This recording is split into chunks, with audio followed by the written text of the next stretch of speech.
след като колегата установи, че искат воблери и хвана на Валдемар на костура една нова риба с името Бас.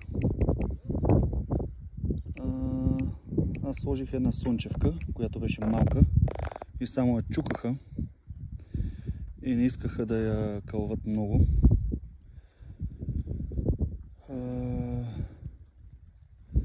Откачаха се и сложих средния размер на слънчевката на Валдемар и натресах безапелационно. Веднага. Просто веднага натреся. Веднага.